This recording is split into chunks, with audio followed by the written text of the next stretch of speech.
उत्तराखंड विकास को लेकर कृषि मंत्री का बड़ा बयान। कहा, सरकार की योजनाओं के जरिए तेजी से हो रहा विकास। राज्य की जीडीपी में 2 सालों में 1.3 गुना आया उछाल।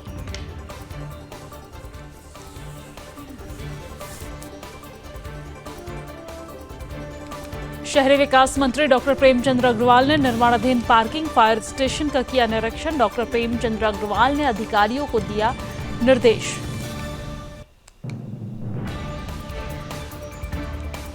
उत्तराखंड में लगातार बढ़ रहे अवैध मस्जिदों के मामले। हिंदू रक्षा दल ने अवैध मस्जिदों की जांच की मांग की।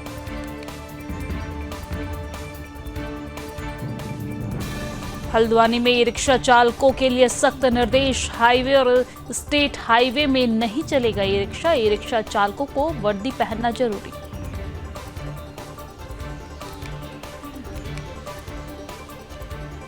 हल्द्वानी में परिवहन विभाग ताबड़तोड़ छापेमारी जारी। लोगों ने परिवहन विभाग की कार्रवाई पर लगाए दबंगई के आरोप।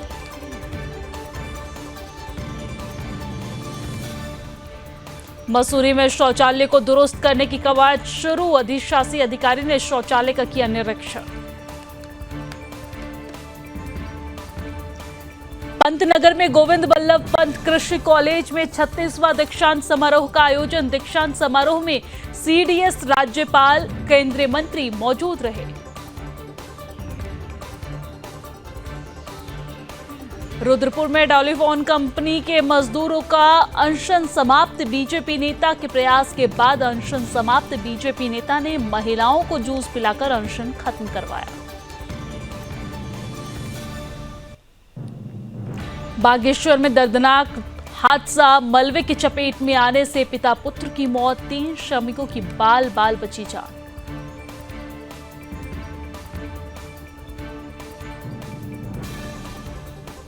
नगर पंचायतों का कार्यकाल समाप्त। लगा प्रशासन काल। जिलाधिकारी बागेश्वर आशीष भटगाई ने नियुक्त किए प्रशासन। बागेश्वर के 3 विकास खंडों के लिए प्रशासन नियुक्त।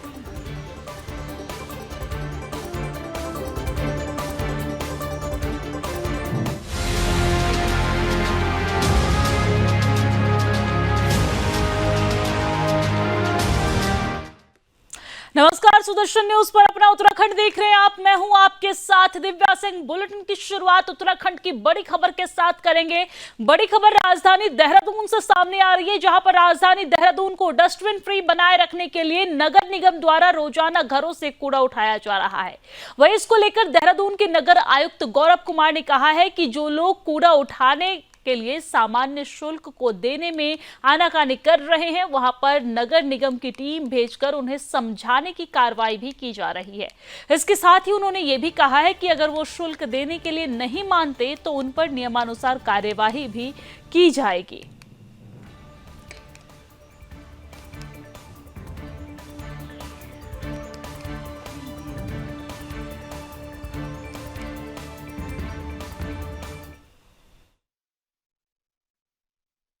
देखिए, हमारे 47 वार्ड्स में वाटर ग्रेस कंपनी के द्वारा डोर टू डोर कलेक्शन किया जा रहा था। इसमें यूजर चार्ज के लिए कोई व्यवस्था नहीं थी, जिसमें तत्कालीन प्रशासक महोदया के निर्देशों के क्रम में महिला समूहों को वार्ड आवंटित किए गए थे। अभी तक 38 वार्ड आवंटित किए जा चुके हैं।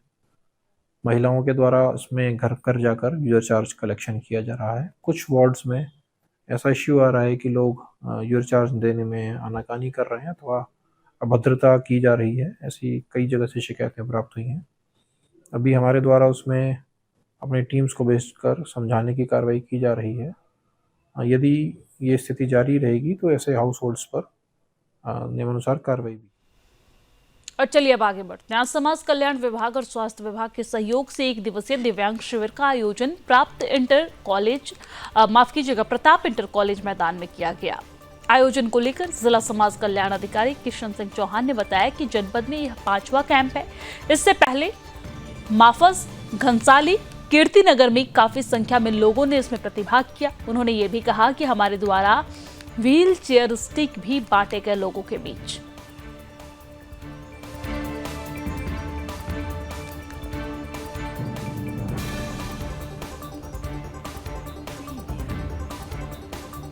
हमने पूरे जनपद में ये 5वां कैंप है और इससे पहले हमने माचप में, थत्यूड़ में, कीर्तिनगर में और घनसाली में कैंप लगाए हैं, जहां वृहद स्तर पे लोगों ने उसमें पार्टिसिपेट किया और लगभग हम कम से कम 100 से 150 प्रमाण पत्र बना चुके हैं। विशेष फोकस हमारा मानसिक दिव्यांग बच्चों पे रहता है, जिसकी रेफेल की टीम को हम देहरादून से यहाँ बुलाते हैं, उनके माध्यम से प्रमाण पत्रों का बनाया जाता है। आज हमने 78 पंजीकरण हो चुके हैं और अब हमने अभी तक 2 व्हीलचेयर, 1 वॉकर, 5 स्टिकें अभी तक लोगों को दे चुके हैं और लगातार इन शिविरों का आयोजन भविष्य में भी जनपद स्तर में लगातार किया जाएगा।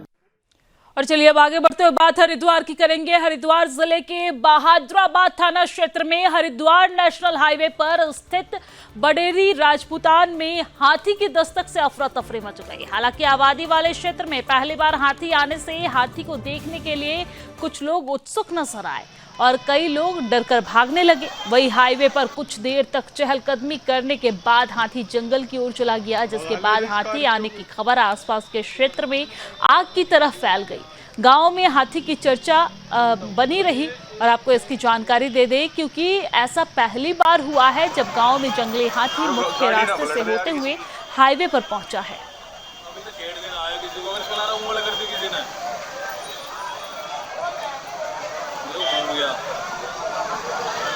यो अब पड़ खावेगा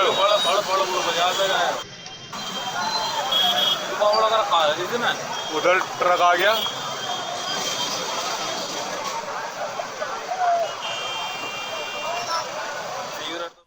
बागेश्वर के गरुड़ तहसील के जखेड़ा गांव में एक दर्दनाक सड़क हादसा हो गया है, जहां पर खुदाई के दौरान दीवार गिरने से पिता और पुत्र की मौत हो गई है, जबकि 3 अन्य काम कर रहे श्रमिक मलबे की चपेट में आने से बाल बाल बच गए हैं। राजस्व पुलिस जखेड़ा ने शवों को पोस्टमार्टम कर शवों को परिजनों को सौंप दिया है। मामले की जांच तहसीलदार गरुड़ निशा रानी के द्वारा की जा रही है।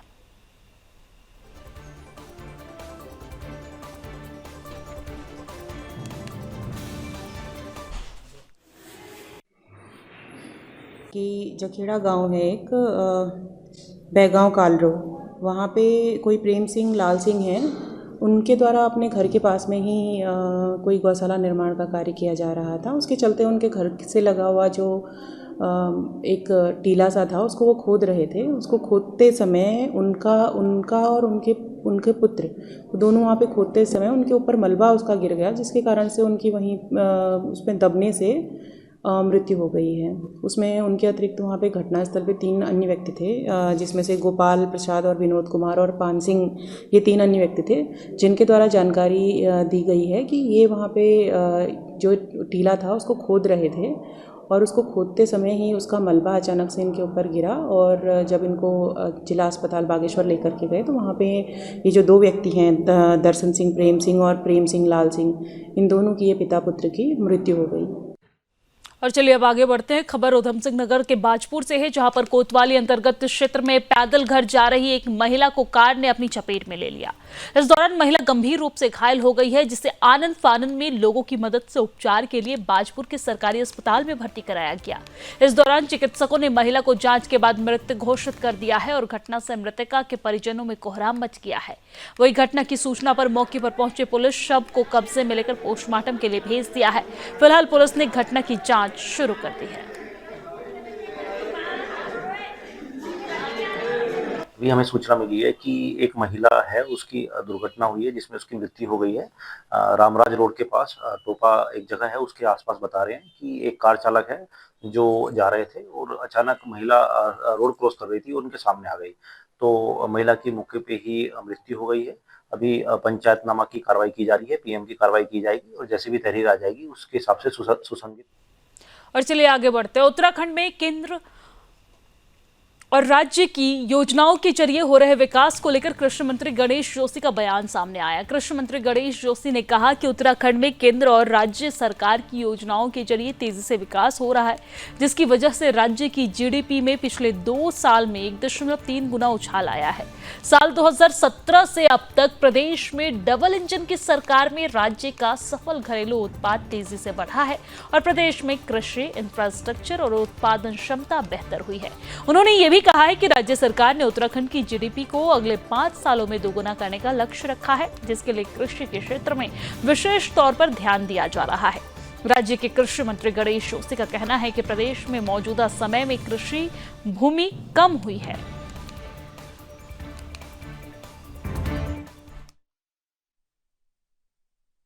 आज मैं पूरे भरोसे के साथ कह सकता हूं, इस प्रदेश की जीडीपी में आने वाले समय में हॉर्टिकल्चर और एग्रीकल्चर का बहुत बड़ा योगदान होने वाला है। अगर आंकड़े उठाकर आप देखें, 2000 के बाद हमारा खेती का क्षेत्रफल तो घटा है, लेकिन हमारा उत्पाद बढ़ा है, क्योंकि हम नई तकनीक का इस्तेमाल कर रहे हैं। आज जो सेब पहले 5-6 साल में फल देता था, आज हाई डेंसिटी का एप्पल जो हम उगा रहे हैं, एक साल में, पहले साल में 6.5 किलो दे रहा है, दूसरे साल में 22 किलो दे रहा है, तीसरे साल में 24 किलो दे रहा है। यही कारण है कि हमारा उत्पाद बढ़ रहा है। वहीं जैविक खेती में आज हम 38% जैविक हैं। हमारी सरकार का संकल्प है कि 2025 में जब राज्य 25 साल का होगा, इसे हम 50% तक लेकर जाएंगे। इस प्रकार प्राकृतिक खेती के लिए हमने 6400 हेक्टेयर गंगा के किनारे का क्षेत्र है, उसको चुना है। और आज ही प्राकृतिक खेती के लिए एक बहुत बड़ा घोषणा केंद्र सरकार द्वारा की गई है। तो निश्चित ही प्राकृतिक खेती के माध्यम से, जैविक खेती के माध्यम से, हॉर्टिकल्चर के माध्यम से हम एग्रीकल्चर के क्षेत्र में इसके उत्पाद को बढ़ाएंगे और जो हमारी जीडीपी के अंदर एक बहुत बड़ा योगदान होगा। और चलिए आगे बढ़ते हैं। आवास और शहरी विकास मंत्री डॉक्टर प्रेमचंद्र अग्रवाल ने ब्रह्मवाला में निर्माणाधीन आढ़त बाजार का निरीक्षण किया है और एमडीडीए द्वारा निर्माणाधीन पार्किंग, फायर स्टेशन आदि का निरीक्षण किया गया है। गुणवत्ता बनाए रखने की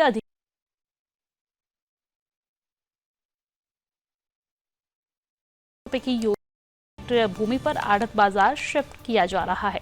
और आपको ये भी जानकारी दे दें कि उन्होंने ये भी बताया है कि 5 मंजिला पार्किंग निर्माणाधीन है, जिसमें 570 वाहनों को पार्क किया जा सकेगा।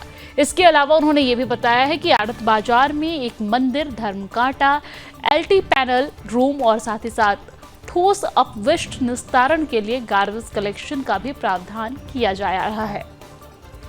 2025 के मई महीने तक यह कार्य पूर्ण कर लिया जाएगा। आपको बता दें कि उनकी ओर से विभाग को गुणवत्ता के साथ तय समय के भीतर कार्य करने के निर्देश भी दिए गए हैं।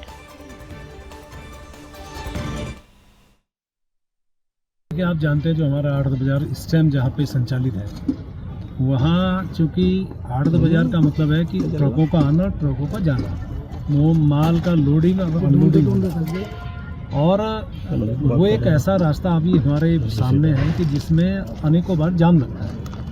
व्यापारियों को भी दिक्कत होती है, अन्य लोगों को भी दिक्कत होती रही। तो एक हमारे सामने एक विषय आया कि हम उसको वहाँ से शिफ्ट करें, और मेरे विभाग एमडीडी के द्वारा जिस जगह मैं खड़ा हूँ यहाँ शिफ्टिंग करने की बातचीत प्राइमरी स्टेज पे हुई, सारी बातचीत हुई। तो 356 हमारे प्रभावित व्यापारी हैं जिनको हम लोग शिफ्ट करने की स्थिति में हैं, जिसमें लगभग 200 लोगों ने कंसेंट दी है कि उनको प्लॉट दिया जाए, जिस वैल्यू का वहाँ पे उनकी दुकान है, उस वैल्यू के हिसाब से यहाँ पे उनको प्लॉट हम दे रहे हैं। और ये 126 करोड़ रुपए की योजना से लगभग 10 हेक्टेयर में यहाँ हम लोग, आप देखिए मेरे पीछे एक पार्किंग बन रही है जिसमें 570 गाड़ियों की पार्किंग हो सकेगी। हमने दोनों साइड रास्ता बनाने का काम शुरू किया है। यहाँ एक ओवरहेड टैंक पानी का होना है, टॉयलेट्स बनने हैं, जिसमें एक महिला के लिए पिंक टॉयलेट बनना है, एक पुल बनना है। कुल मिला के इसको हम बहुत तेज़ी से काम कर रहे हैं। लगभग मई 2025 तक इस काम की अवधि अभी हमारे सामने है। काम में गति भी है और मेरे द्वारा कहा भी गया है कि काम समय से भी हो, गुणवत्तापूर्वक भी हो। सामने नाला बहता हुआ भी मैंने देखा है, जो गंदा नाला मैं कह सकता हूँ, उसके लिए भी मैंने थोड़ा सा, मुझे लगा कि गंदी स्मेल उसमें आ रही थी, तो उसके लिए अलग से एक प्रोजेक्ट बन रहा है जिसमें आने वाले लोगों को उससे दिक्कत ना हो।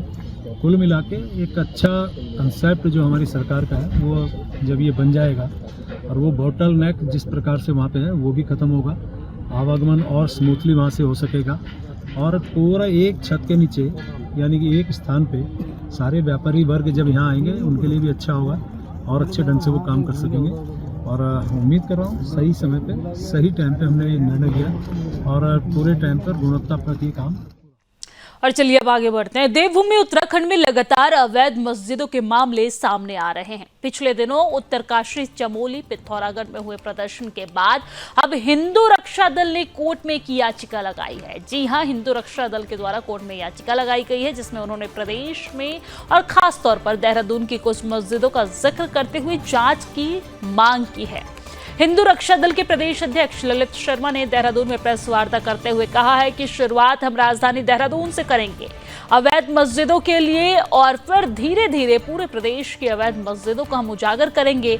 अगर प्रशासन कोई कार्रवाई नहीं करता तो रक्षा दल स्वयं उसको उखाड़ फेंकने का काम करेगा। यानी कि कहीं ना कहीं सरकार को यहाँ पर अल्टीमेटम भी दी गई है हिंदू रक्षा दल के द्वारा कि अगर आप अवैध मस्जिद को नहीं हटाते हैं तो हम खुद उस पर एक्शन लेंगे, हम खुद उसे उखाड़ फेंकेंगे। प्रदेश में अब अवैध तरीके से मस्जिद बर्दाश्त नहीं किया जाएगा।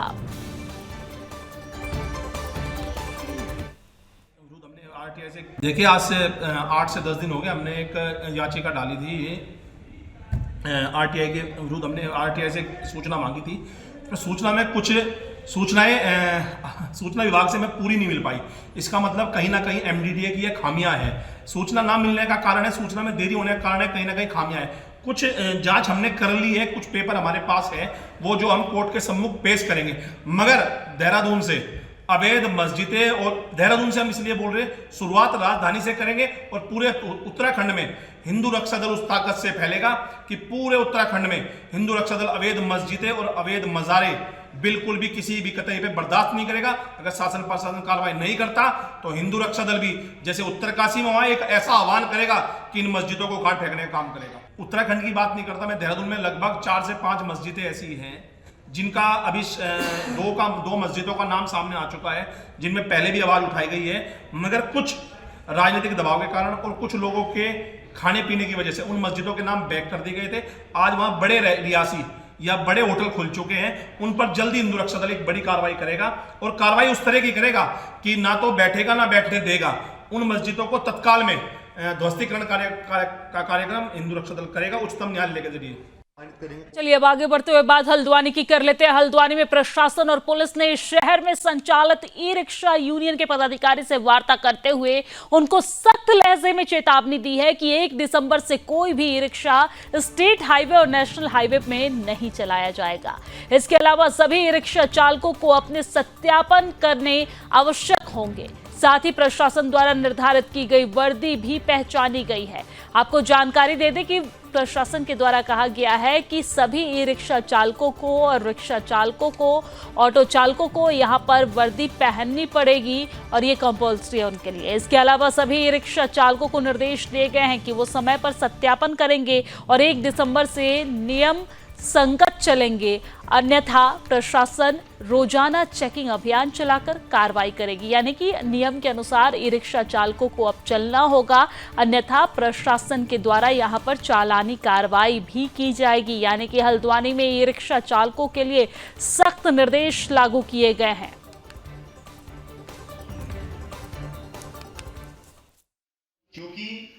ई रिक्शा के संबंध में जब चालानी कार्रवाई नहीं है ना, आज ई रिक्शा संचालकों के साथ पुलिस अधिकारियों की, प्रशासन के अधिकारियों की एक मीटिंग आहूत की गई थी, जिसमें प्रशासन के अधिकारियों के द्वारा, सिटी मजिस्ट्रेट के द्वारा और हमारे ट्रैफिक के अधिकारियों के द्वारा और ई रिक्शा के जो यूनियन के पदाधिकारी हैं और जो ई रिक्शा चला रहे हैं उनके द्वारा प्रतिभाग किया गया।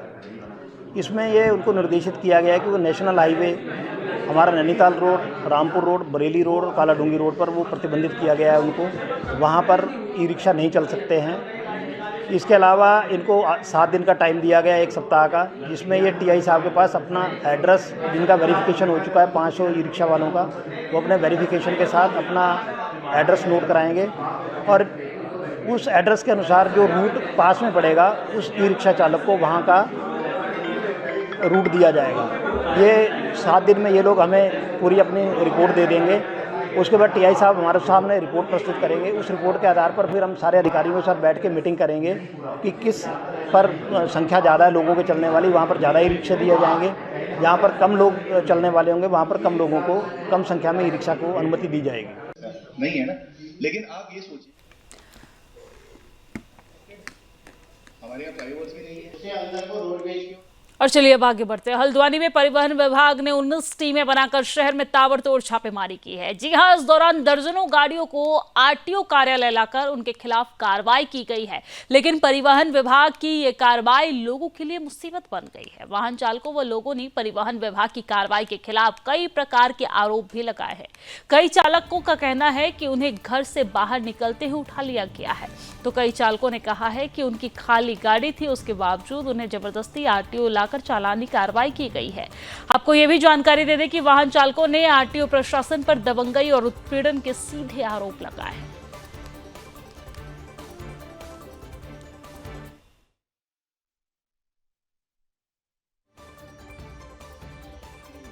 कहना है हमारी जो है, आज हमने स्पेशल अभियान चलाया था जिसमें हमारी 19 टीम्स लगी हैं पूरे संभाग की, और बस स्टैंड के पास, रेलवे स्टेशन के पास, पेट्रोल पंप के बाहर, मेन रोड पे अगर खड़ी करके गाड़ियां अगर चलाएंगे वहाँ से, तो उस पर सख्त कार्रवाई की जाएगी। ये हमने पहले भी बता दिया था, और कुछ गाड़ियों के कागज़ भी ख़त्म है, इसलिए उन पर एनफोर्समेंट की कार्रवाई की गई है, और ये आगे भी जारी रहेगी। और अभी इसके बाद ऑटो पे भी कार्रवाई की जाएगी, जिनका सत्यापन हो चुका है, डेट खत्म हो चुकी है, फिर उसके बाद ऑटो पे भी सीज की कार्रवाई की जाएगी। लगभग 50 से 60 गाड़ियां हैं जिनके खिलाफ हमने अभी सुबह हमारी टीम्स ने कार्रवाई करी है। और अगर कोई न्यूसेंस करेगा रोड पे, अगर कोई भी गाड़ी, टैक्सी हो चाहे कोई भी गाड़ी हो, रोड पे किसी का न्यूसेंस बर्दाश्त नहीं किया जाएगा, और हमारे एनफोर्समेंट की टीम आगे भी कार्रवाई करती रहेगी। गिराव नहीं किया है, हमें खुद उठा के लाया गया है। मैं घर से निकला था, मुझे कुसुमखेड़ा में रहता हूँ, मैं कुसुमखेड़ा से 100 मीटर आगे जाके हाथ दिया गया, मुझसे बोला गाड़ी में बैठो, गाड़ी मेरी यहाँ आरटीओ ऑफिस में बंद है, और बोले तुम्हारी गाड़ी सीज हो गई। मैंने सर बता दो दीजिए क्या है, वो बोले वहाँ पता चल जाएगा तुम्हें। मैं गया, मैं पूछा सर क्या, किसी ने कुछ नहीं बताया अभी तक क्या है। अभी जाके बोल रहे हैं कि आप चालान करवाइए और जाइए। मेरे गाड़ी के कागज़ पूरे हैं, सब कुछ है, मैं घर से बाहर निकला हूँ।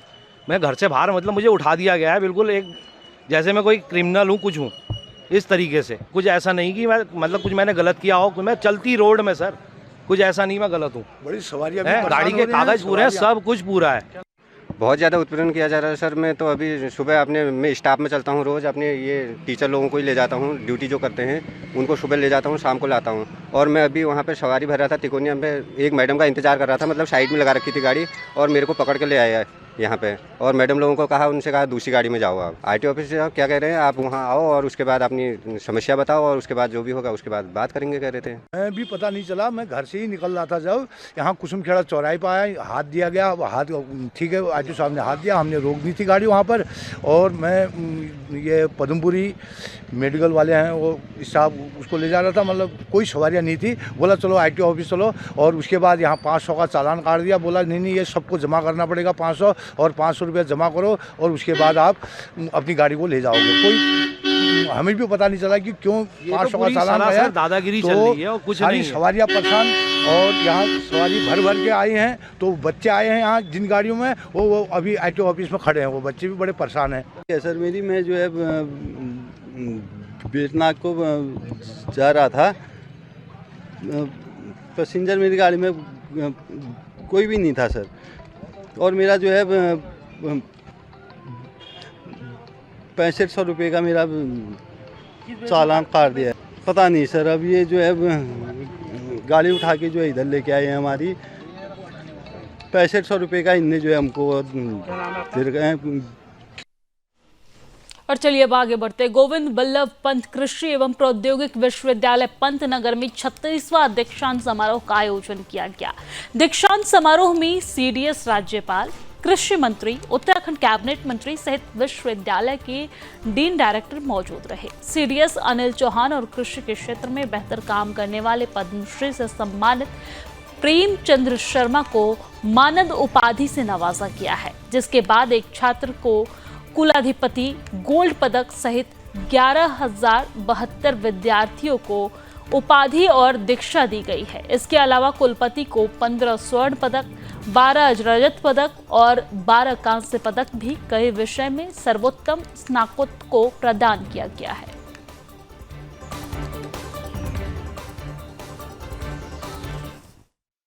का दिन था कि आज GB Pant university of agriculture technology के 36वें कन्वोकेशन सेरेमनी को रूप दिया गया।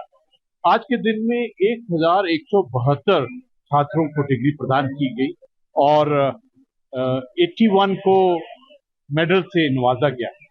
लेकिन बहुत खुशी की बात थी कि हमारी बेटियां एक बार फिर एक जीत हासिल की। उन्होंने 61% जो हमारे मेडल विनर्स थे उसमें हमारी बेटियां।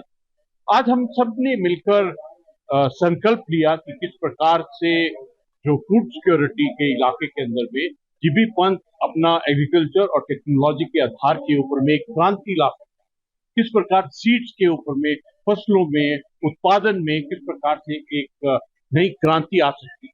क्योंकि जिस प्रकार से हमारी जीबी पंत यूनिवर्सिटी फोकस करती है टेक्नोलॉजी के ऊपर में, रिसर्च के ऊपर में और समाधान ढूंढने के लिए, वो अपने आप में एक बिल्कुल ही अलग तरीके का।